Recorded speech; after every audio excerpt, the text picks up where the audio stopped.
చిత్తూరు జిల్లా పూతలపట్టు నియోజకవర్గంలో ఉద్రిక్తత పరిస్థితులు నెలకొన్నాయి. అక్కడ వైసీపీ టీడీపీ కార్యకర్తల మధ్య ఘర్షణ వాతావరణం ఏర్పడింది. అక్కడ ఆ పరిస్థితి చెప్పడానికి మా దగ్గర చిత్తూరు జిల్లా నుంచి మోహన్ రెడీగా ఉన్నారు. మోహన్, ఏంటి పరిస్థితి? చిత్తూరు జిల్లా ఐరాల మండలం పూతలపట్టు నియోజకవర్గ పరిధిలోకి వస్తుంది సార్. పూతలపట్టు నియోజకవర్గ పరిధిలో ఉన్నటువంటి ఐరాల కట్టకిందపల్లె గ్రామంలో వైసీపీ టీడీపీ మధ్య ఘర్షణ నెలకొంది. ఈ విషయం తెలుసుకున్నటువంటి వైఎస్ఆర్సీపీ అభ్యర్థి ఎంఎస్ బాబు కట్టకిందపల్లికి చేరుకోవడంతో అక్కడ ఉన్నటువంటి కట్టకిందపల్లె గ్రామస్తులు అతని మీద దాడి చేయడం జరిగింది. ఈ క్రమంలో అతని వాహనం కూడా ధ్వంసమైంది పాక్షికంగా. అలాగే అక్కడే ఉన్నటువంటి వైసీపీ అభ్యర్థి ఎంఎస్ బాబు పైన కూడా దాడి చేయడంతో అతని చొక్కా మొత్తం చినిగింది. స్పృహ పడిపోయినటువంటి బాబుని ప్రస్తుతం చిత్తూరు ప్రభుత్వ ఆసుపత్రికి తరలించడం జరిగింది. అలాగే ఇప్పుడు అందినటువంటి సమాచారం మేరకు తంబలపల్లి పరిసర ప్రాంతాల్లో కూడా కొన్ని అలజడులు చెలరేగుతున్నాయి. తంబలపల్లి నియోజకవర్గం కూడా ఉద్రిక్తంగా మారింది. టీ సదుము ఉన్నటువంటి గ్రామంలో వైసీపీ టీడీపీ మధ్య జరిగినటువంటి ఘర్షణలో ఒక వైసీపీ కార్యకర్త మృతి చెందినట్టుగా కూడా తెలుస్తోంది. మొత్తం మీద అయితే ఇప్పటి వరకు చెదురుమదురు ఘటనలతో కొనసాగుతున్నటువంటి పోలింగ్ ఇప్పుడు ఉద్రిక్తంగా మారుతున్నటువంటి మరోసారి వైసీపీ కార్యకర్త విషయంలో కొంచెం క్లారిటీ ఇస్తారా మోహన్? టీ సదుము ఉన్నటువంటి గ్రామంలో టీడీపీ వైసీపీ మధ్య ఘర్షణ చోటు చేసుకున్నది. ఆ ఘర్షణలో వైసీపీ కార్యకర్త ఒకరు మృతి చెందినట్టుగా తెలుస్తుంది. కన్ఫర్మేషన్ లేదు ఇప్పటిదాకా మనకైతే. అక్కడ ఘర్షణ జరిగింది నిజంగానే కన్ఫర్మేషన్ లేదు, చనిపోయింది. ఒక వ్యక్తి మృతి చెందారు, పక్కా ఇన్ఫర్మేషన్ ఉంది. ఒక వ్యక్తి మృతి చెందినట్టుగా. ఒకవేళ మీరు అన్నట్టు ఒక వ్యక్తి మృతి చెంది ఇది రెండో సంఘటన జరుగుతుంది. ఇద్దరు కార్యకర్తలకు ప్రాణాలు కోల్పోయిన వాళ్ళు అవుతారు. రెండు కీలకమైనటువంటి నియోజకవర్గాల్లో రెండు ప్రధానమైనటువంటి ఘటనలు చోటు చేసుకున్నట్టుగా చెప్పొచ్చు. ఇక పుంగనూరులో కూడా స్వల్పమైనటువంటి ఘర్షణలు చోటు చేసుకున్నప్పటికీ ఎక్కడికి కూడా ఎవరికి గాయాలు కాలేదు. మోహన్, మీరు చాలా సీనియర్ ప్రతినిధి, మాకు మీరు రాజకీయాల మీద వచ్చి పట్టుంది. ఎందుకు ఆల్ ఆఫ్ సడన్ గా ఇంకొక 2 గంటలు ముగుస్తున్నదాకా ఈ ఉద్రిక్తత ఎందుకు పెరుగుతున్నాయి? ఎవరు కావాలని చేస్తున్నారా, లేకుంటే స్పాంటేనియస్ గా వస్తున్నాయా, పథకం ప్రకారం చేస్తున్నారా? ఎలా కనిపిస్తున్నాయి మీకు ఇవన్నీ? అయితే ఇప్పటి వరకు పోలింగ్ జరిగినటువంటి సరళిని మనం గమనించినట్లయితే చిత్తూరు జిల్లాలో చాలా చోట్ల ఈవీఎంల మొరాయింపు అన్నది దాదాపుగా ప్రతి హ్యామ్లెట్ లో కూడా చోటు చేసుకున్నది. అయితే మొదటి హాఫ్ అన్ అవర్ లో 60% రెక్టిఫై కాగా 40% 1 అవర్ వరకు కూడా రెక్టిఫై కాలేదు. 1 అవర్ 1.5 అవర్ కూడా తీసుకున్నది. ఈ క్రమంలో ఓటర్లు కొంతమంది వెనుదిరిగి వెళ్లడం, అది వైసీపీ టీడీపీ తమ వాళ్ళే వెళ్ళిపోయారన్నటువంటి భావనలోకి రావడంతో కొంత ఉద్రిక్తత పరిస్థితులు నెలకొన్నాయి. అదే సమయంలో మధ్యాహ్నానికి దాదాపుగా 50% పోలింగ్ నమోదవుతుందని అందరూ భావించారు. అయితే ఎక్కడా కూడా ఒక పుంగనూరు నియోజకవర్గంలో తప్ప ఎక్కడా కూడా 50% దాటినటువంటి దాఖలాలు కనిపించట్లేదు మధ్యాహ్నానికి. సో ఇక మధ్యాహ్నం నుంచి ఓటర్ల సంఖ్య క్రమంగా తగ్గుతుందన్నటువంటి భావనకు వచ్చినటువంటి అభ్యర్థులు, వారికి సంబంధించినటువంటి అనుచరులు కూడా ఎక్కడికెక్కడ ఓటర్లను తీసుకొచ్చే పనిలో పడ్డారు. తిరిగి వెళ్లిపోయినటువంటి వాళ్ళని బొజ్జగించి తిరిగి తీసుకురావడం, అదే సమయంలో ఉన్నటువంటి వారిని ఆటోల్లో ఇతరత్ర వాహన సదుపాయాలను కల్పించి తీసుకురావడం, ఈ క్రమంలో రెండు వర్గాల మధ్య ఘర్షణ చోటు చేసుకుంటుంది. అదే క్రమంలో ఇప్పుడు కట్టకిందపల్లిలో జరిగినటువంటి ఇన్సిడెంట్ లో కూడా కట్టకిందపల్లి ఊరుకు సంబంధించినటువంటి వారందరూ కూడా చుట్టుపక్కల ఉన్నటువంటి హ్యామ్లెట్స్ నుంచి జనాలు తీసుకొచ్చి వేస్తున్నటువంటి క్రమంలో టీడీపీ రిగ్గింగ్ జరుగుతుందన్నటువంటి ప్రచారం జరిగింది. ఆ సమయంలో ఎంఎస్ బాబుకు అక్కడ ఉన్నటువంటి కార్యకర్తలు, వైసీపీకి సంబంధించినటువంటి కార్యకర్తలు సమాచారం ఇవ్వడంతో ఎంఎస్ బాబు అక్కడికి చేరుకు. మోహన్, ఎంఎస్ బాబు ఎలా ఉన్నారు? వైసీపీ అభ్యర్థి ఎంఎస్ బాబు పరిస్థితి ఎక్కడున్నారు, ఎలా ఉన్నారు అతని పరిస్థితి? ప్రస్తుతం ఎంఎస్ బాబును చిత్తూరు ప్రభుత్వ ఆసుపత్రికి తరలించడం జరిగింది. ఒంటిపైన ఏ రకమైనటువంటి రక్త గాయం లేకపోయినా అతను స్పృహ తప్పబడడం, ఆ ఘటన చూసి అతను కొంత ఒక రకంగా ఆశ్చర్యం గురయ్యి అదేవిధంగా కొంత ఉద్వేగానికి లోనే స్పృహ తప్పబడ్డాడు. ప్రస్తుతానికైతే చిత్తూరు ప్రభుత్వ ఆసుపత్రిలో చికిత్స కొనసాగుతోంది. Thank you Mohan. మీ ఈ మొత్తం సంఘటనల మీద దృష్టి పెట్టండి. మళ్ళీ మీ దగ్గరకు వస్తాను. నేను స్టూడియోలో నాతో పాటు ఉన్నారు మాధవి గారు. ఆంధ్రప్రదేశ్ చూస్తే ఎక్కడ చూసినా ఘర్షణలు, ఇంకొక మరో 2 గంటల్లో ఓటింగ్ కూడా ముగియబోతుంది. ఎందుకు చూస్తున్నా అంటే ఎందుకు గొడవ పడతారు అసలు పార్టీ కార్యకర్తలు? అంటే ఒకటే శ్రీని గారు, అంటే మనం ఇప్పుడు ఆంధ్రప్రదేశ్ కనుక చూసుకుంటే ప్రత్యేకంగా అంటే వైసీపీ కానివ్వండి లేకపోతే టీడీపీ కానీ ఈ ఎలక్షన్ వాళ్ళకి ఎలా అయిపోయిందంటే do or die, now or never అన్నట్టుగా ఉంది. ఎందుకంటే ఇవాళ వైసీపీ ఆల్రెడీ 2 టర్మ్స్ అపోజిషన్లో, అంటే 2 టర్మ్స్ అపోజిషన్లో ఉన్నట్టే. సో ఇప్పుడు కూడా పవర్ రాకపోతే మళ్ళీ ఇంకా కార్యకర్తల్ని, పార్టీని నడిపించడం కూడా ఒక కష్టమే, అంటే కార్యకర్తల్ని కాపాడుకోవటం కష్టమే అనేది ఒకటి. సో ఎట్లయినా వాళ్ళు ఓటింగ్ పర్సంటేజ్ మేము పెంచుకోవాలి, వాళ్ళు అధికారంలోకి రావాలని ఒక పక్కన వైసీపీ, ఇంకొక పక్కన మీరు కనుక టీడీపీని కనుక చూసుకుంటే, అంటే టీడీపీ నిన్న చంద్రబాబు నాయుడు గారు ఏదైతే ఎలక్షన్ కమిషన్ ఆఫీస్ ముందు ఒక ధర్నా చేయడం, అంటే ఈ ధర్నాతో ఒకటి శ్రీని గారు, ఎప్పుడైతే ఒక ముఖ్యమంత్రి స్థాయి వ్యక్తి వెళ్ళి ఒక ఎలక్షన్ కమిషనర్ ముందు ఒక ధర్నా చేయటంతో ఆబ్వియస్లీ నువ్వు కార్యకర్తలకు ఇచ్చే మెసేజ్ ఏంటంటే యూ రివోల్ట్ ఎవ్రీవేర్ అన్నట్టుగా, అంటే ఏదైనా సరే దేనికన్నా మనకు అధికారం రావాలి, దానికి ఏదైనా చేయడానికి సిద్ధమే అనే ఒక మెసేజ్ ఇచ్చినట్టు అది అనిపిస్తుంది ఎవరికైనా సరే. ఎప్పుడైతే మనం ఒక సీఎం స్థాయి వ్యక్తి ఆయన సమన్వయం పాటించి ఉండుంటే అదే మెసేజ్ కంటే కార్యకర్తలకు వెళ్ళి ఉంటే ఈ గొడవలు జరిగేవి కాదు. కానీ వాళ్ళు ఏమైందంటే ఆయనే వెళ్ళి ఒక ధర్నా చేసి మీ అంత చూస్తానని మాట్లాడడం, ఇవన్నీ ఏంటంటే ఆబ్వియస్లీ కార్యకర్తలు కూడా అదే దీంట్లో ఉంటారు. సో డెఫినెట్గా ఇవన్నీ కూడా it will add up to that. అంటే I'm not saying that in specific ఒక టీడీపీ అని కదా, ఎవరికైనా సరే ఏ పార్టీ అయినా సరే political party the leader of that party ఏంటంటే ఒక సమన్వయం పాటించాల్సిన అవసరం ఉంది. రెండోది ఓటింగ్ పర్సంటేజ్ కనుక మనం చూసుకుంటే ఇవాళ ఏపీలో కొన్ని చోట్ల అంటే ఈవీఎంలు మొరాయించడం కానివ్వండి ఒకటి, తర్వాత కొంచెం ఎండ తీవ్రత ఎక్కువ ఉంది. వాళ్ళ తెలంగాణలో కూడా మనం చూసుకుంటే ఇవాళ తెలంగాణలో చాలా ఘోరంగా ఓటింగ్ పర్సంటేజ్ చూస్తే వెరీ షాకింగ్. అంటే the reasons for it also మనం కనుక అనలైజ్ చేసుకుంటే కాంగ్రెస్ వాళ్ళు పక్కనే ఇందిరా శోభ గారు సరిగా మోటివేట్ చేయలేదు అనుకుంటాను ఓటర్స్, భారతీయ జనతా పార్టీ మీరు కూడా తెలంగాణ అంటే అట్లా కాదు. మనం చూడాల్సింది ఏంటంటే తెలంగాణలో టూ టైప్స్. ఒకటి ఫస్ట్ ఏంటి అని అంటే ఇవాళ ఎలక్షన్ జరిగేది ఒక పార్లమెంట్కే జరుగుతుంది. అదే కనుక మీరు అక్కడ ఏపీలో చూసుకుంటే రెండు అంటే assembly as well as parliament రెండు జరుగుతున్నాయి. ఇవాళ ఇదొకటి జరుగుతుంది, ఒకటి ఎండ తీవ్రత ఒకటి. మూడవది హైదరాబాద్ మనం చూసుకుంటే ఇవాళ పేపర్స్ అన్ని చూసినా న్యూస్ ఛానల్స్లో చూసినా ఫస్ట్ మార్నింగ్ చూసుకున్నా చాలా మంది వెళ్ళిపోయారు ఓట్లు వేయడానికి, ఆంధ్రానో ఇంకోటనో అన్ని చూపించారు. సో ఆబ్వియస్లీ హైదరాబాద్ లో ఎప్పుడు ఓటింగ్ పర్సెంటేజ్ ఎప్పుడు కంపారిటివ్లో జిహెచ్ఎంసీ ఎలక్షన్స్ అప్పుడు చూసినా కూడా ఓటింగ్ పర్సెంటేజ్ చాలా తక్కువ ఉండేది, చాలా తక్కువ ఉండేది. కానీ షాకింగ్ ఏంటంటే కొన్ని జిల్లాలు ఎస్పెషల్లీ మల్కాజిగిరి ఇవన్నీ 27% అండి. వాట్ ఈస్ హ్యాపెనింగ్ అంటే నేను అనేది ఇప్పటికైనా సరే please get up, go vote early go. అంటే ఇప్పటికన్నా సరే లెగసీ వెళ్ళి మీ ఓట్ హక్కును వినియోగించుకోండి. వీ డిసైడ్ ఆ ఫ్యూచర్, మన దేశానికి ఒక ఫ్యూచర్ మనం డిసైడ్ చేస్తాం. So every voter whoever it is, మీరు ఏ పార్టీకి వేసుకుంటారు, ఏ అభ్యర్థికి వేసుకుంటారు, I'm not here to appeal మీరు మాకే వేయండి అని నేను చెప్పట్లే, ఎందుకంటే ఎలక్షన్ రూల్స్ ఉన్నాయి, కోడ్ ఉంది, సో అవన్నీ ఉల్లంఘించట్లే. కానీ మీ ఓటును మీరు వినియోగించుకోండి. ఎందుకంటే ఇఫ్ యూ డోంట్, మీరు వేయిన ఓటుతో you will be deciding somebody else as your leader, but మీరు ఓట్ వేస్తే you will decide whom you want as your leader, whom you want to lead you. మన గళాన్ని వినిపించే వాళ్ళని మనం ఎన్నుకోవాలంటే డెఫినెట్గా వెళ్ళి మనం ఓట్ వేయాల్సిందే. సో ఎప్పుడైతే ఇది ముందుకు ప్రతి ఓటర్ వెళ్ళి ఓట్ వేస్తే ఆబ్వియస్లీ మన ఓటింగ్ పర్సంటేజ్ పెరుగుతుంది. కానీ ఇక్కడ ఏమైంది అని అంటే ఏముంది, పార్లమెంట్ ఎలక్షన్సే కదా, అదే ఎమ్మెల్యే అంటే అసెంబ్లీ ఎలక్షన్స్ అయితే every MLA will take care, తను సొంత నియోజకవర్గంలో నాకు ఎక్కువ ఓట్లు రావాలంటే డెఫినెట్గా అది ఉంటుంది. ఆ డిఫరెన్స్ ఎప్పటికైనా ఉంటుంది శ్రీని గారు బిట్వీన్ అన్ ఎమ్మెల్యే ఎలక్షన్ అంటే assembly elections and the parliament election రెండు ఒకేసారి జరిగితే అప్పుడు పర్సంటేజ్ విల్ డెఫినెట్లీ ఇంక్రీజ్. కానీ సపరేట్ గా జరిగేపాటికి ప్లస్ సమ్మర్ అందుకని సో ఆ ఓటింగ్ పర్సంటేజ్ తగ్గిందేమో మనం అనుకోవాలి. సికింద్రాబాద్ కూడా చాలా తక్కువ ఉంది కంపారిటివ్లీ. సికింద్రాబాద్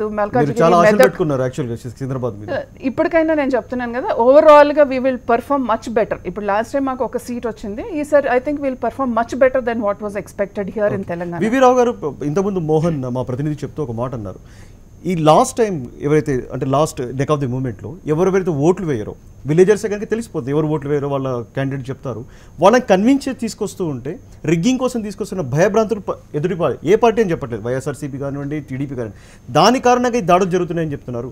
మీరు ఎన్నికల నిఘా వేదిక కన్వీనర్గా ఉన్నారు, ఇది ఎంతవరకు? ఇది అనూహ్యమైన ఫైండింగ్. యాక్చువల్గా నేను ఇప్పుడు ఆయన మీ రిపోర్ట్ చెప్పిన దాన్ని బట్టి మోహన్ గారు చెప్పిన దాని ప్రకారం చూస్తే ఈరోజు ఎన్నికల కమిషను ఈవీఎంలు మొరాయించడం ద్వారా జరిగినటువంటి డిలే గురించి వాళ్ళు వెనక్కి వెళ్ళడం, మళ్ళీ వాళ్ళు తీసుకురావచ్చే క్రమంలో పార్టీలు పోటీ పోవడం అనేది ఒక కారణం. ఇవాళ ఎన్నికల కమిషన్ కూడా దీనికి బాధ్యత వహించాల్సిన పరిస్థితి కనబడుతుంది. ఏదైతే ఇప్పుడు చూసాము మనం జనరల్గా ఈ ఓటర్ల విషయానికి వస్తే జనరల్గా పోలింగ్ డే రోజు అంత బహిర్గతంగా వెళ్ళి ముందు రోజు అంత జరిగిపోతుంది. మీరు ఎవరెవరికి ఓటు వేసుకోవాలి, ఎవరు డబ్బులు, ఈ రోజులలో ఓటర్స్ కూడా చాలా తెలివిగా ఉన్నారు, అందరి దగ్గర డబ్బులు తీసుకుంటున్నారు, కానీ వాళ్ళ ఓటు ఐడెంటిఫై కాకుండానే పని జరిగిపోతుంది. వాళ్ళు ఎవరికి వేస్తున్నారో అయిపోతుంది. కానీ అనూహ్యంగా ఇలా ఈవీఎం మొరాయించడం వల్ల వీళ్ళు బ్యాక్ వెళ్ళడం వల్ల ఒక పరిస్థితి వచ్చింది, మా డబ్బు మేము ఇచ్చాము మరి మీరు ఎక్కడ వేస్తారు అని. మళ్ళీ అంటే ఆ భయాందోళన రెండు పార్టీల్లో ఉంటుంది, ఎందుకంటే మాకు వేస్తారేమో ఆ డబ్బు మేము ఇచ్చాం కదా అని ఇద్దరు పోటీ పడడానికి వెళ్ళి అప్పుడు ఎదురుపడ్డప్పుడు వచ్చినటువంటి ఘర్షణగా మనం దీన్ని చూడొచ్చు.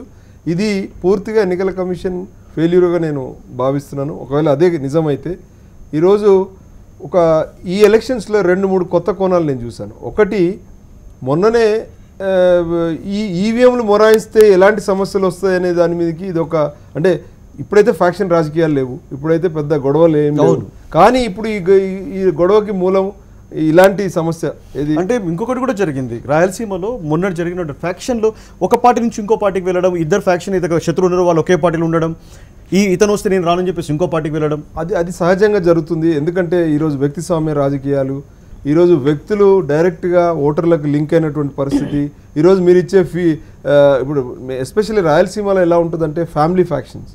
ఇప్పుడు ఒక వ్యక్తి ఐడెంటిఫై అయిపోవాలి ఖచ్చితంగా ఈయన గ్రూపు ఈయన గ్రూప్ అనేది. వాళ్ళ యొక్క జీవితాలు చాలా వరకు వాళ్ళ ఓన్లీ గవర్నమెంట్ స్కీమ్సే కాదు, పర్సనల్గా వాళ్ళ ఫ్యామిలీస్ని పోషిస్తున్నటువంటి పరిస్థితి మనం సీమాంధ్ర రాజకీయాల్లో చూస్తాం. అయితే అది భిన్నంగా ఇక్కడ ఉన్న తెలంగాణ రాజకీయాలకు అది భిన్నమైన రాజకీయం. ఈవెన్ ఆంధ్ర తీసుకున్నగానే ఉంటుంది. మీ దగ్గర మళ్ళీ వస్తాను రావు గారు. ఈ శోభ గారు ఏంటి మార్నింగ్ నుంచి చూస్తే దాదాపు 3 hours మా లైవ్లో కూడా లేడీస్ చెప్పారు, మేము 7 గంటలకు వచ్చాము, 11 గంటలకు మేము తీసుకుంటే ఇంకా మాకు ఓటు ఈవీఎంలు వచ్చాయి, ప్లస్ చాలా టైం తీసుకుంటుందని చెప్పేసి చాలామంది చెప్పారు. ఏం జరుగుతుంది ఆంధ్రప్రదేశ్ ఎలక్షన్ దాంట్లో, ఎందుకు ఈవీఎం ఇంత మొరాయించిన మీరు భావిస్తున్నారు? సో ఎలక్షన్ కమిషన్ తెలంగాణలో జరిగిన ఎన్నికలు అయ్యుండొచ్చు, ఇప్పుడు జరుగుతున్నటువంటి ఎన్నికలు అయ్యుండొచ్చు. తెలంగాణ అసెంబ్లీ ఎన్నికలతో కొంతనైనా నేర్చుకుంటుందేమో ఎలక్షన్ కమిషన్ మనం అనుకున్నాం. బట్ కానీ అదేం కాకుండా మన దగ్గర మొరాయింపులు వాస్తవానికి అసెంబ్లీ ఎలక్షన్లో తెలంగాణలో జరిగినప్పుడు చాలా వరకు బాగానే జరిగింది. బట్ వచ్చిన తర్వాత రిజల్ట్ కానీ పోలైన ఓట్ల కానీ దట్ ఈస్ అంతా స్టార్టింగ్ ఓటర్ దగ్గర నుంచి లాస్ట్ ఫైనల్ రిజల్ట్ వరకు కూడా ఎలక్షన్ అంతా గందరగోళంగానే ఉందని చెప్పాం. దెన్ ఇప్పుడు దాంట్లో ఈవీఎంలు మొరాయించాయి అని అంటే ఒక ఈవీఎం మొరాయిస్తే ఆటోమేటిక్గా రీప్లేస్ చేసుకోవడం ఇంకోటి పెట్టుకుంటారు. సో అది లేకుండానే మీరు ఎలక్షన్ వైపుకి వెళ్ళారా? సో జనరల్గా ఏమవుతుంది అని అంటే ఓటర్కి తను ఒక అభద్రతను గురవుతాడు. లైన్లో నిలబడిన తర్వాత మిషన్ పనిచేయలేనప్పుడు డిసప్పాయింట్ అవుతారు. బేసికలీ అక్కడ ఉన్నటువంటి కార్యకర్తలు ఒకరిపైన ఒకరు అనుకున్నప్పుడు ఆటోమేటిక్గా ఆల్వేస్ అది ఆ భావోద్రేకానికి గురవ్వడము, గొడవలు జరగడం ఇట్స్ కామన్. ఇదంతా తెలియకుండా ఏ అవగాహన లేకుండా ఉన్నటువంటి ఎలక్షన్ కమిషన్ ఉందా అది చెప్పాలా. ఇప్పుడు ద్వివేది గారు ఇందాక నేను మన దాంట్లో స్క్రోలింగ్ లో స్టేట్మెంట్ చూసాను. ఇప్పుడు ఇవాళ ఇప్పుడు టైం 4 అవుతుంది. 4 వరకు పోల్ అయింది హార్డ్లీ 40 to 50% వరకే. ఇందిరా గారు మళ్ళీ మీ దగ్గరికి వస్తాను నేను. స్వరూప మా అభ్యర్థి రెడీగా ఉన్నారు, మా ప్రతినిధి రెడీగా ఉన్నారు ఎలక్షన్ కమిషన్ ఆఫీస్లో. స్వరూప ఏంటి ఇప్పటిదాకా వచ్చాయి, ఇప్పటిదాకా మీ దగ్గర ఉన్న సమాచారం ఎంత పోలింగ్ పర్సెంటేజ్ ఆంధ్రప్రదేశ్లో ఏ టైం వరకు జరిగింది, పూర్తి సమాచారం మీ వైపు చూస్తున్నాం. శ్రీని 3 గంటల వరకు విడుదల చేసిన పోలింగ్ అయితే 58% వరకు పోల్ అయినట్లు మనకు రిపోర్ట్ ఇచ్చారు ఎలక్షన్ కమిషన్. అయితే మొదటి నుంచి చూసుకున్నట్లయితే ఉదయం 7 నుంచి 8:30 వరకు మాత్రం చాలా మందకొడిగా, అంటే ఈవీఎంలో మొరాయింపు వలన కాస్త ఓటింగ్ పర్సంటేజ్ తగ్గింది. బట్ 8:39 నుంచి మాత్రం ఓటర్లు మొత్తం యాక్టివ్గా చైతన్య, గతంలో 2014లో ఉన్నటువంటి ఓటర్లకు ఇప్పుడు 2019లో ఉన్న ఓటర్లకు కొంత చైతన్యం వచ్చిందని మనం చెప్పుకోవచ్చు శ్రీని. ఎందుకంటే ఉదయం 6:30 నుంచే క్యూ లైన్లలో బారులు తీరి మరి తమ ఓటు హక్కును వినియోగించుకునేందుకు ఓటర్లంతా కూడా బారులు తీరారు. బట్ ఈవీఎంలు మొరాయించడంతో కొంత నిరాశత గురైనప్పటికీ కూడా మా ఓటు హక్కు వినియోగించుకునే వెళ్తాము అని గంటల కొద్ది క్యూ లైన్లో వెయిట్ చేసి మరి ఓటు ఎక్కువ వినియోగించుకున్న పరిస్థితి అయితే ఆంధ్రాలో కనిపిస్తుంది. కొంతమంది అసహనానికి గురయ్యి వెనుతిరిగి వెళ్ళినప్పటికీ కూడా ఈ మాధ్యమాల్లో కానీ ఓటు హక్కు వినియోగించుకోవాలి అని ఈవెన్ చెప్పాలంటే 3 గంటల దాకా 58% అంటే ఒక మంచి ఫిగరే మీరు ఇస్తున్నట్టు కనిపిస్తోంది. జిల్లాల వారీగా మీ దగ్గర ఏమైనా సమాచారం ఉందా, లేకుంటే తర్వాత మీరేమైనా ఇవ్వగలరా? శ్రీని ఇక్కడ ఒకటి చెప్పాలి, వీళ్ళకి మార్నింగ్ 2 hours లేట్గా ఈవీఎంలు స్టార్ట్ అవడంతో మనకి రిపోర్ట్ కూడా 2 గంటలు ఆలస్యంగానే ఇస్తూ ఉన్న పరిస్థితి కనిపిస్తుంది. 1 గంటకి ఇచ్చిన రిపోర్ట్ కూడా దాదాపు 11 గంటలు ఇవ్వాల్సిందే 1 గంటకి, అలా 2 hours లేట్ చేస్తూ మనకి రిపోర్ట్ అందిస్తూ ఉన్నారు. మేము ఇప్పుడు కమాండ్ కంట్రోల్ రూమ్ వద్దే ఉన్నాము. బట్ రిపోర్ట్ మాత్రం ఎవరికి పర్ఫెక్ట్ అనేది ఇవ్వట్లేదు, పర్ఫెక్ట్ ఫిగర్ అనేది మాత్రం మనకు కరెక్ట్గా ఇవ్వట్లేదు. 58 వేసుకోండి, ఇలా 60 వేసుకోండి, ఇలా చెప్తున్నారు తప్ప కరెక్ట్ డిజిట్ ఎంత % పోల్ అయింది అనేది మాత్రం ఎలక్షన్ కమిషన్ మాత్రం కరెక్ట్గా ఇవ్వలేకపోతుంది శ్రీని. అంటే మీకు వచ్చే సమాచారం ఎలక్షన్ కమిషన్ అధికారులు చెప్పే వరకు కూడా ర్యాండమ్గా చెప్తున్నారు 58% ఉజ్జాయింపుగా మీరు అనుకోండి అని చెప్పేసి, అంతే తప్ప ఎగ్జాక్ట్లీ వాళ్ళ ప్రిసైడింగ్ ఆఫీసర్స్ నుంచి కానీ జిల్లా అధికారుల నుంచి కానీ వాళ్ళకి ఏమి సమాచారం ఇక్కడ రావట్లేదు అనుకుంటున్నారు. ఎందుకు ఇలా జరుగుతోంది? అంటే మార్నింగ్ 1.5 అవర్ ఈవీఎంలు కాస్త మొరాయించడం మూలంగా వాటిని రిపేర్ చేయటం, అలాగే ఇక్కడ కమాండ్ కంట్రోల్ రూమ్కి ఇన్ఫర్మేషన్ అందటం కూడా కాస్తంత ఆలస్యం అవుతూ ఉండడంతోనే ఈ ఆలస్యం గురవుతుందనేసి ఇందాక మార్కండేయులు కూడా మనతో జాయింట్ సీఈఓ కూడా మార్కండేయులు కూడా అదే అంటున్నారు. 2 గంటలు డిలే అవుతూ ఉందమ్మా, ఇది సహజమే, కాకపోతే మార్నింగ్ ఈవీఎంలు మొరాయించాయి కాబట్టి 60% వేసుకోండి, 60% అని చెప్పండి, నో ప్రాబ్లం, ఈవినింగ్ 6 కల్లా అట్లీస్ట్ 80% అన్నా పోల్ అవుతాయి కదా అనేసి ఆయన మాటలో చెప్పారు శ్రీని. ఓకే స్వరూప, మీరు ఉదయం నుంచి మీరు అక్కడే ఉన్నారు, ఎలక్షన్ కమిషన్ ఆఫీస్ దగ్గరే ఉన్నారు. ద్వివేది గారు మీరు ఇంటర్వ్యూ చేశారు, నేను చూశాను మీరు చేసిన ఇంటర్వ్యూ. తను చెప్తున్నారు కేవలం ఒక 250 ఈవీఎంలు మాత్రమే మొరాయించాయి. కానీ చంద్రబాబు నాయుడు చెప్తున్న విషయం దాదాపు 20 to 30% ఈవీఎంస్ మొత్తం మొరాయించాయని చెప్తున్నారు. దాదాపు మరి ఈవీఎంలు ఎన్న సంఖ్య ఎంతుందో మీరే నాకు కరెక్ట్ చెప్పాలి. కానీ చాలా పెద్ద ఎత్తున పెద్ద సంఖ్యలో ఈవీఎంలను మొరాయించాయి. అన్ని కూడా పలుకుని ఒకటేసారి ఈవీఎంలు ఎందుకు మొరాయించాయి నాకు ఇప్పటికీ అర్థం కావట్లేదు. అంటే ఈవీఎంల పనితీరులో కాస్తంత ఒడిదుడుకులు ఉంటాయి. స్టార్టింగ్ నుంచి 1 అవర్ వరకు మాత్రం ఇబ్బందులనే ఎదుర్కోవడం సహజము. వాటన్నిటిని కూడా రెక్టిఫై చేశాము. 8 o'clock నుంచి మాత్రం కరెక్ట్గా ఈవీఎంలు అన్నీ పనిచేస్తూ ఉన్నాయి, ఎక్కడ ఇబ్బంది లేదు. వచ్చేవన్నీ కూడా పుకార్లే తప్ప ఎటువంటి ఇబ్బంది లేదు. ఓటర్లందరూ వచ్చి స్వచ్ఛందంగా వచ్చి ఓటు హక్కు వినియోగించుకుంటున్నారు. ఈవీఎంలో ఎటువంటి ప్రాబ్లం లేదని ఈసీ మనకు తెలియజేస్తూ ఉన్నారు. కానీ స్వరూప, నాకు ఒక చిన్న డౌట్ ఏంటంటే స్వరూప, ఒక నిమిషం, ఈవీఎంలు మొరాయించడం అంటే ద్వివేది గారు చెప్పిన లెక్క ప్రకారం, సీఈఓ ఆంధ్రప్రదేశ్ ఎలక్షన్ కమిషన్ చెప్పిన లెక్క ప్రకారం ఏంటంటే ఆ స్టార్ట్ చేయడంలో సిబ్బందికి కొంచెం కన్ఫ్యూజ్ అయ్యారు, పర్ఫెక్ట్ ట్రైనింగ్ తీసుకోలేకపోయారు, దాని కారణంగా జరిగిందని చెప్పేసి అంటున్నారు. మీ దగ్గర ఉన్న సమాచారం, ఒకవైపు చంద్రబాబు నాయుడు చెప్తున్నారు 30% ఈవీఎంస్ మొత్తం టోటల్గా ఆగిపోయింది. చాలా పెద్ద సంఖ్య. నిజంగా చెప్పాలంటే చంద్రబాబు నాయుడు ఇంతకుముందు స్టేట్మెంట్లో చూస్తున్నాను నేను, ఎలక్షన్ కమిషన్ ఆఫ్ ఇండియాకి నేను ఈవెన్ సుప్రీంకోర్టు కూడా వెళ్తానని చెప్తున్నారు చంద్రబాబు నాయుడు, ఏదైతే ఈవీఎంస్ ఈ రిపేర్స్ దాని మీద అన్నమాట. ఏవైతే ఈవీఎంస్ మొరాయించిన అన్నారో వాటిని కేవలం బటన్స్ మాత్రమే మరోసారి స్టార్ట్ చేస్తారా, లేకుంటే టోటల్ ఈవీఎంస్నే మార్చాల్సి వచ్చిందా, రీప్లేస్ చేయాల్సి వచ్చిందా? ఈ సంఖ్య మీ దగ్గర ఉంటే ఇప్పుడు చెప్పండి. లేదు అంటే ఈ లైవ్ తర్వాత మరొకసారి వెళ్ళి కూర్చొని ఎన్ని ఈవీఎంలు మార్చారు, ఏం చేశారు, ఆ మొత్తం సంఖ్యతో తీసుకొని నాకు చెప్పండి. ఎందుకోసం అంటే I don't think election commission అధికారులు మీకు ఇది వేసుకోండి అది వేసుకోండి చెప్తున్నారు కనుక ఆ సంఖ్య ఇవ్వడానికి వాళ్ళు రెడీగా ఉన్నారు. అయితే నా డౌట్స్ నాకున్నాయి. స్వరూపం.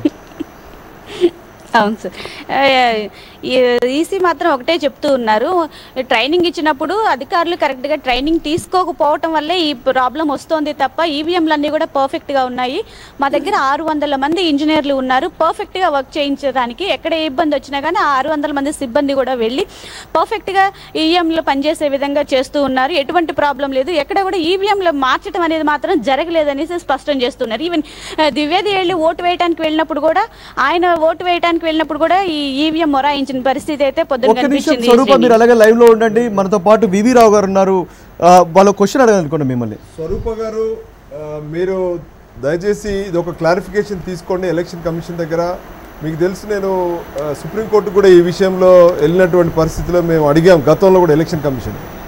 అక్కడ పనిచేస్తున్నటువంటి ఇంజనీర్స్ వాళ్ళు ఈసీఎల్ బిఎల్ కంపెనీ వాళ్ళ, లేకపోతే వాళ్ళ మధ్యలో వీళ్ళ మధ్యలో ఒక ప్రైవేట్ ఏజెన్సీ వాళ్ళ? ఎందుకంటే ఈవీఎంస్ అనేటివి ఒకవేళ కనుక ఏమైనా ప్రాబ్లం వస్తే 10% బ్యాకప్ ఆఫ్ ఈవీఎంస్ ఉంటాయి, వాటిని రీప్లేస్ చేస్తారు.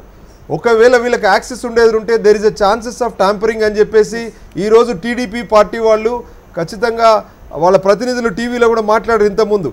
మాకు ఆ క్లారిటీ కావాలి, నిజంగా రీప్లేస్ జరిగాయా లేకపోతే వీళ్ళు వెళ్ళి దాన్ని టెక్నికల్గా దాన్ని ఏమన్నా రిపేర్ చేసి మళ్ళీ సెట్ చేస్తారా? రిపేర్ చేస్తే వాళ్ళు ఆథరైజ్డ్ పర్సన్సా అన్ఆథరైజ్డ్ పర్సన్సా?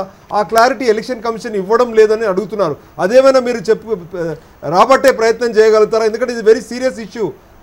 స్వరూప కదా వివి రావు గారు మనం చెప్పిన మాటలు. తప్పకుండా సార్, ఇన్ఫర్మేషన్ అయితే తీసుకొని మీకు ఇస్తాను సార్. ఇంకొక చిన్న విషయం స్వరూప గారు, గత తెలంగాణ ఎన్నికల్లో మీకు ఒక చేదు అనుభవం ఏంటంటే గంటకి మన ఇక్కడ ఉన్నటువంటి సీఈఓ గారు పోలింగ్ శాతం చెప్తూ వచ్చారు. 4 o'clock తర్వాత పోలింగ్ శాతం చెప్పలేదు, తర్వాత 12 hours 13 hours తర్వాత చెప్పినాక చాలా గగ్గోలు జరిగింది. అలాంటి పరిస్థితి ఆంధ్రాలో ఉందా? అసలు ఎందుకు క్లారిటీగా చెప్పడం లేదు? మరొకసారి ఆ వివాదానికి తెరదీయడానికి పరిస్థితి కనబడుతుందా లేదా కూడా దయచేసి కనుక్కోవాల్సిన బాధ్యత మీ మీద ఉంది. మరొకసారి ఎన్నికల కమిషన్ మీద అపవాదం వచ్చే పరిస్థితి ఉంది. Swaroopa garu. Swaroopa you are the most sort of అనుకుంటాను. ఇక్కడ స్టూడియోలో కూర్చున్నటువంటి గెస్ట్లు అందరూ మీతో మాట్లాడాలనుకుంటున్నారు, మీతో చాలా బాధ్యత కూడా పెడుతున్నారు. ఈ లైవ్ తర్వాత మీరు అన్ని పాయింట్స్ నోట్ చేసుకోండి. మరొక గంట 2 గంటల తర్వాత పోలింగ్ అయిపోతాను, మళ్ళీ మీ దగ్గరికి వస్తాను. దయచేసి ఈ లైవ్లో కూడా నేను ఎలక్షన్ కమిషన్ ఆంధ్రప్రదేశ్ అధికారులకి విన్నపం చేస్తున్నాను హెచ్ఎంటీవీ తరఫున. ఏవైతే మా ప్రతినిధి అడిగే ఏదైతే సమాధాన క్వశ్చన్స్ ఉన్నాయో దానికి పర్ఫెక్ట్ సమాధానాలు ఇస్తారని మేము భావిస్తున్నాం. ఎందుకోసం అంటే ఈవీఎంల మీద ఆల్రెడీ చాలా అనుమానాలు ఉన్నాయి. ఆ అనుమానాలు నివృత్తి చేయాలంటే పర్ఫెక్ట్ ఇన్ఫర్మేషన్ ఇవ్వాల్సినటువంటి బాధ్యత ఎలక్షన్ కమిషన్ ఉందంటారు. ఇంద్రశోభ గారు మీరు అడుగుతున్నారు. బేసిక్ ఏంటి అని అంటే ఎలక్షన్ కమిషన్ పైన మన ముందు నుంచి అనుమానాలు రేకెత్తుతున్నాయి. అట్లాంటప్పుడు మరొకసారి వీటికి ఎందుకే ఇవాళ 23 పార్టీల వాళ్ళు కలిసి వీవీప్యాట్లను కౌంట్ చేయాలని చెప్పి సుప్రీంకోర్టుకు వెళ్ళిన దాంట్లో జస్ట్ ఈచ్ కాన్స్టిట్యున్సీకి 5 ర్యాండమ్ లో మాత్రం కౌంట్ చేయమని ఇచ్చారు. అంటే ఇక్కడ రిపేర్ పేరుతోటి ఇక్కడ ట్యాంపరింగ్ జరుగుతుందన్న అనుమానాలు రేకెత్తుతున్నాయి. ఆల్రెడీ తెలంగాణలో అది ఏంది అనేది ప్రూఫ్ చేయడానికి కూడా కాంగ్రెస్ పార్టీ నుంచి ఇంచుమించుగా ఒక 18 నియోజకవర్గాలు సుప్రీంకోర్టుకి వెళ్ళారు. అది రేపో మాపో తీర్పు వస్తుంది. డెఫినెట్గా మా దయాకరణ లాంటి వాళ్ళు ఎమ్మెల్యే కాబోతారు రేపు. సో ఇక్కడ నేనేమంటున్నానంటే టీడీపీ ఇంత బలంగా ఇక్కడ ఈవీఎంల పైన అనుమానాలు రేకెత్తిస్తున్న టైంలో ఎలక్షన్ కమిషన్ ఎందుకు దానికి ఒత్తాసు పలుకుతుంది, అవకాశాన్ని ఎందుకు ఇస్తున్నారు, స్కోప్ ఎందుకు ఇస్తున్నారంటే వాళ్ళు ఒప్పుకున్నా ఒప్పుకోకపోయినా వాస్తవాలు మాట్లాడుకోవాల్సిన అవసరం. ఎందుకనంటే ఇవాళ మధ్యప్రదేశ్ కానీ ఛత్తీస్గఢ్ కానీ తర్వాత రాజస్థాన్లో జరిగిన ఎలక్షన్ తీసుకుంటే అక్కడ ఎక్కడా కూడా కౌంటింగ్కి పోలింగ్కి డిఫరెన్స్ రాలే. ఇక్కడ జరిగినటువంటి అవకతవకలకు కనిపించలే, ఓట్లు గల్లంతు కాలే. బట్ కానీ ఇక్కడ అవన్నీ జరిగాయి. ఇండిపెండెంట్ బాడీ అయినప్పుడు తన పని తాను చేసుకోకుండా అధికార పార్టీలకు బండ్రోతుగా పనిచేస్తుంది కదా మనం మాట్లాడేది. అది కదా నిన్న చంద్రబాబు చంద్రబాబు నాయుడు నిన్న వెళ్ళి కలిశారు. ఆయన ఎందుకు వెళ్ళి కలవాల్సి వచ్చింది? మీ పైన నమ్మకం లేదు. ఎందుకు ఈసీ పైన ఎందుకు నమ్మకం లేదంటే పైన ఉన్నటువంటి పెద్ద ఆయన మోడీ చాపు, కింద ఉన్నటువంటి జగన్ బాబు, వీళ్ళకి మధ్యలో ఉన్నటువంటి కేసీఆర్, ఈ 3 కలిసి కదా నన్ను ఓడగొట్టాలని ప్రయత్నం చేస్తున్నారు. ఆయన బాగా అదే అంటే అతనిలో ఉన్నటువంటి అనుమానం నివృత్తి చేయాల్సిన బాధ్యత ఎలక్షన్ కమిషన్ పైన ఉంది. వెళ్ళి అడిగాడు, తప్పేమున్నది? ఇప్పుడు ముఖ్యమంత్రి స్థాయి వెళ్ళినాడంటే రేపు నేను అధికారం చేజార్చుకోపోతున్నాను అని తనకు అనుమానం ఉన్నప్పుడు డెఫినెట్ గా ఇవన్నీ కుట్రలకు కుతంత్రాలకు తెరలేపుతున్నారని నాకు అనుమానం వచ్చింది. నివృత్తి చేసుకోండి. శ్రీని గారు, ఒకటి ఎలక్షన్ కమిషన్ కి ఏదో మేమేదో ఇన్ఫ్లుయెన్స్ చేస్తాం అనేది అది జరగని విషయం. ఎందుకు అంటున్నాను ఈ మాట అంటే ఇవాళ నిజంగానే తెలంగాణలో మేము ఏదో పైనున్న మోడీ గారు, కిందున్న మోడీ గారు, చిన్న మోడీ, పెద్ద మోడీ వీళ్ళందరూ ఏదో చేసేసారు అనుకుంటే ఇవాళ రాజస్థాన్ రూలింగ్ పార్టీ ఎవరిదండి? మధ్యప్రదేశ్ రూలింగ్ పార్టీ ఎవరిదండి? ఎలక్షన్కి వెళ్ళినప్పుడు ఛత్తీస్గఢ్ రూలింగ్ పార్టీ ఎవరిదండి? అంటే అక్కడ 3 మేమే రూలింగ్లో ఉండి మరి వీళ్ళు గెలిచారు, వీళ్ళు ఏం చేశారు? వీళ్ళు ట్యాంపరింగ్ చేయించి గెలిచారు అక్కడ. అంటే మనం మాట్లాడేటప్పుడు ఒకళ్ళ మీద బురద చల్లేటప్పుడు అది ఏంటి అనేది ఆలోచించుకోవాలి. ఇవాళ నిజంగానే ట్యాంపరింగ్ చేసి లేదు అధికారంలో ఉన్న పార్టీలు మళ్ళీ అధికారంలో రావడానికి చేయగలిగితే మరి మేము ఆ 3 రాష్ట్రాలు ఎందుకు పోగొట్టుకుంటాం? పోగొట్టుకోకూడదు కదా, మేము రావాలి కదా. లేదు సరే ఇవాళ ఈ రాష్ట్రంలో తెలంగాణలోనే అది చేసామని అనుకుంటే మరి మేము ఎందుకు 5 ఎమ్మెల్యేలలో 1 ఎమ్మెల్యేని ఎందుకు గెలుస్తాం? అట్లీస్ట్ మినిమం 5 అయితే గెలవాలి కదా శ్రీని గారు. మినిమం టు మినిమం ఇవాళ మేము నిజంగానే కేంద్రంలో అధికారంలో ఉండి ఎలక్షన్ కమిషన్ ఇన్ఫ్లుయెన్స్ చేసి ఇదే ఎలక్షన్ కమిషన్ ఇన్ఫ్లుయెన్స్ చేసి ఇవాళ డెఫినెట్గా ఎలక్షన్ కమిషన్కి మేము కూడా ఎన్నో రిప్రజెంటేషన్స్ ఇచ్చాం. ఓట్ల తొలగింపు గురించి విత్ ప్రూఫ్స్ మేము ఇచ్చాం. ఎలక్షన్ కమిషన్ ఒక సారీ చెప్తే సరిపోదు. Election commission has failed miserably in Telangana అని మేము కూడా చెప్తున్నాం. అంతేగాని ఇవాళ మేము వాళ్ళతో పాటు కలిసి మేము ఏదో చేసేస్తున్నాం అని అంటే అది తప్పు. ఎందుకంటే ఇదే కనుక నిజం అయితే మరి మీరు ఆ 3 రాష్ట్రాల్లో కూడా మీరు ట్యాంపరింగ్ చేసి మీరు గెలిచారా? అలా అయితే ఒప్పుకోండి, ఒప్పుకోమనండి కాంగ్రెస్ వాళ్ళని. మళ్ళీ మీ దగ్గరికి వస్తాను. మనం నేరుగా వెళ్దాం ఉత్తరాంధ్ర జిల్లాల పరిస్థితి తెలుసుకోవడానికి. విశాఖపట్నం మా ప్రతినిధి అనురాధ రెడీగా ఉన్నారు. అనురాధ, ఎలా ఉంది?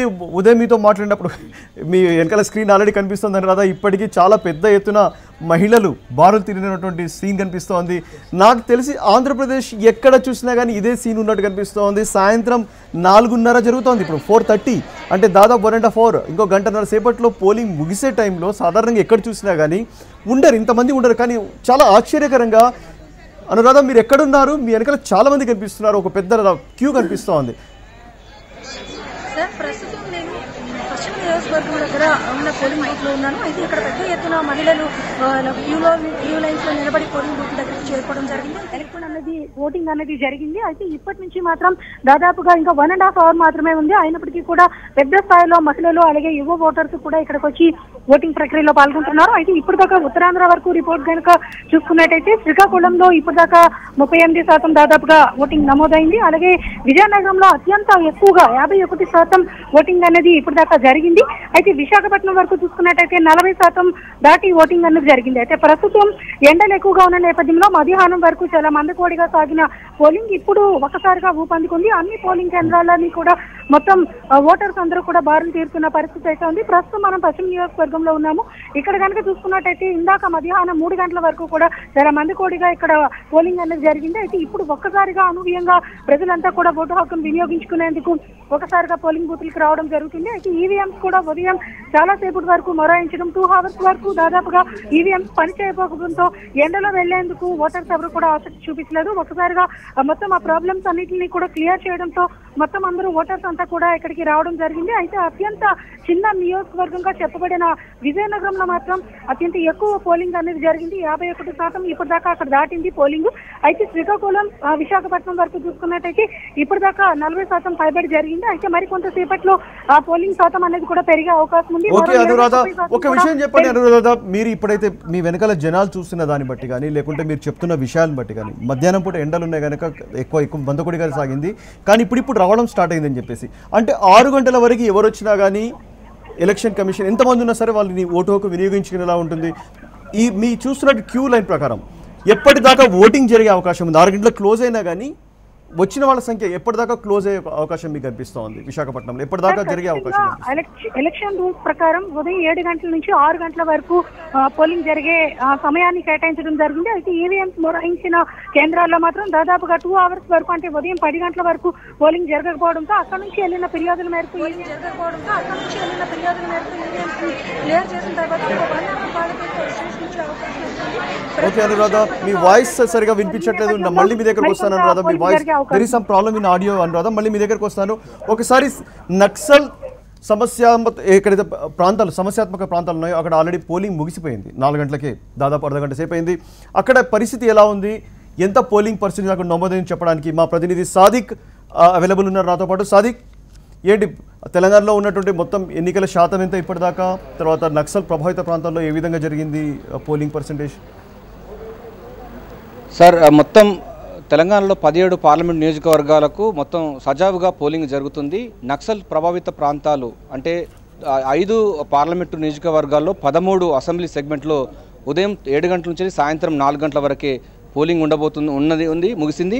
దాదాపు మనం చూసినట్టయితే ఆదిలాబాద్ జిల్లా నక్సల్ ప్రభావిత ప్రాంతంగా గుర్తించింది కేంద్ర ఎన్నికల సంఘం. ఆదిలాబాద్ సెగ్మెంట్లో పార్లమెంట్ సెగ్మెంట్లో సిర్పూర్, ఆసిఫాబాద్ ఈ 2 అసెంబ్లీ సెగ్మెంట్లో ముగిసింది. దీంతో పాటుగా పెద్దపల్లిలో చెన్నూరు, బెల్లంపల్లి, మంచిర్యాల, అదేవిధంగా మంతిని ఈ నియోజకవర్గాల్లో కూడా ముగిసింది.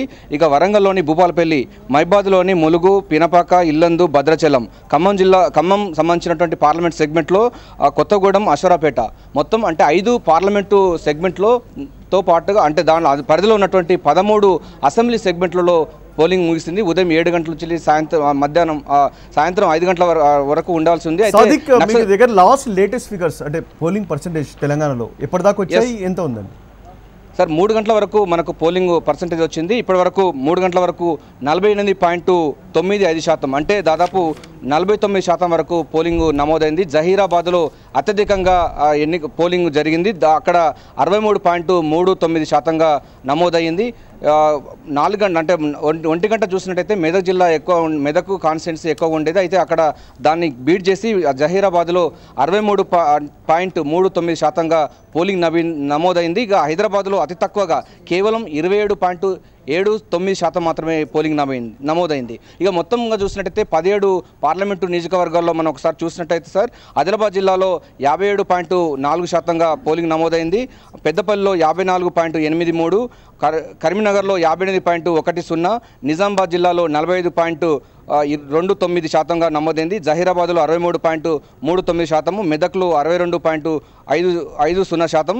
దీంతో పాటుగా మల్కాజ్గిరిలో 30.39% నమోదైంది. సికింద్రాబాద్లో 30.20% నమోదైంది. హైదరాబాద్లో 27.79%, హైదరాబాద్లో 27.79% మాత్రమే నమోదైంది. చేవెళ్ళలో 40.45%గా పోలింగ్ నమోదైంది. మహబూబ్ నగర్లో 56%గా పోలింగ్ నమోదైంది. ఇక నాగర్ కర్నూలులో 51.50%గా నమోదు కాగా నల్గొండ జిల్లాలో 58.21%గా నమోదైంది. ఇక భువనగిరిలో 57.41%గా నమోదైంది. వరంగల్ జిల్లాలో చూస్తుంటే వరంగల్ ఎస్సీ కాన్స్టిట్యున్సీ 51.50%గా నమోదైంది. మహబూబాద్ ఎస్టీ కాన్స్టిట్యున్సీ ఇది 55.24%గా నమోదైంది. ఖమ్మంలో 54.80%గా నమోదైంది. మొత్తంగా చూసినట్టయితే మనకు 3 గంటల వరకు మొత్తం రాష్ట్ర వ్యాప్తంగా 17 పార్లమెంటు నియోజకవర్గాల్లో 48.95%, అంటే దాదాపు 49% వరకు పోలింగ్ నమోదైంది. మరో గంట వరకు మాత్రమే పోలింగ్ ఉన్న నేపథ్యం కొన్ని ప్రాంతాల్లో. మళ్ళీ మీ దగ్గరికి వస్తాను. వెళ్తూ ఒక చిన్న క్వశ్చన్. లాస్ట్ ఎలక్షన్స్ అంటే అసెంబ్లీ ఎలక్షన్స్కి పోలిస్తే అంటే 3 గంటల వరకు మీకు తెలిసే ఉంటుంది, ఐడియా ఉంటుంది. 48% ఇప్పుడు అంటున్నారు. మొత్తం ఓవరాల్గా ఎక్కడి దాకా చేరుకునే అవకాశం ఉంది? లాస్ట్ అసెంబ్లీ ఎలక్షన్స్ పోలిస్తే ఈసారి స్పందన పెరిగిందంటారా తగ్గిందంటారా? సార్, అంటే 2014లో అసెంబ్లీ ఎన్నికలు అదేవిధంగా పార్లమెంటు ఎన్నికలు ఒకేసారి వచ్చిన నేపథ్యంలో అప్పుడు పోలింగ్ శాతం చాలా మట్టుకు పెరిగింది. ఈసారి కేవలం పార్లమెంటు నియోజకవర్గాలు ఎలక్షన్స్ అంటే నా ఉద్దేశంలో మొన్న జరిగినటువంటి అసెంబ్లీ ఎన్నికలు అంటే అసెంబ్లీ ఎన్నికల కంటే పార్లమెంట్ ఎన్నికలకు కొంత ఓటర్లు సుముఖత వ్యక్తం చేయలేనట్టుగా మనకు కనబడుతుంది. దాదాపు మనకు చూస్తున్నాం హైదరాబాద్ జంట నగరాలతో పాటుగా చేవెళ్ళ సంబంధించినటువంటి ఎంత బాగా వ్యక్తం చేయలేదని హైదరాబాద్లో 27% మాత్రం ఇప్పటిదాకా. మహా అయితే ఇంకొక 10% పెరగొచ్చు 5 గంటల వరకు. ఎస్, అంటే 10% కూడా హాఫ్ అన్ అవర్ మిగిలిపోయింది అనుకుంటా. పెరగకపోవచ్చు సార్, ఎందుకంటే అంత శాతం కూడా పెరగకపోవచ్చు. కేవలం 2-3% వరకే పెరిగే అవకాశం. ఇది 3 గంటల వరకే కదా సాదిక్ మీరు ఇచ్చింది. ఇంకా 5 అంటే ఇంకొక 2 గంటల్లో జరిగినటువంటి ఓటింగ్ పర్సెంట్ ఎంత ఉందో చూడాలి. అంటే రికార్డ్ ఏం బ్రేక్ చేస్తున్నారు 27%, ఇంకా 2-3 అంటే 29%. మనకు సిఓ వర్గాలు మాత్రం 30% వరకు ఉండే అవకాశం ఉన్నట్టుగా హైదరాబాద్, అదేవిధంగా హైదరాబాద్ సికింద్రాబాద్లో 30%కు పెరగకపోవచ్చు అని కూడా సాదిక్, నేను బ్రేక్ తీసుకున్న టైం వచ్చింది. సారీ మిమ్మల్ని డిస్టర్బ్ చేస్తున్నాను. మళ్ళీ మీ దగ్గరకు వస్తాను. ఒక చిన్న బ్రేక్ తీసుకుందాం. బ్రేక్ తర్వాత డిస్కషన్ కొనసాగుతుంది.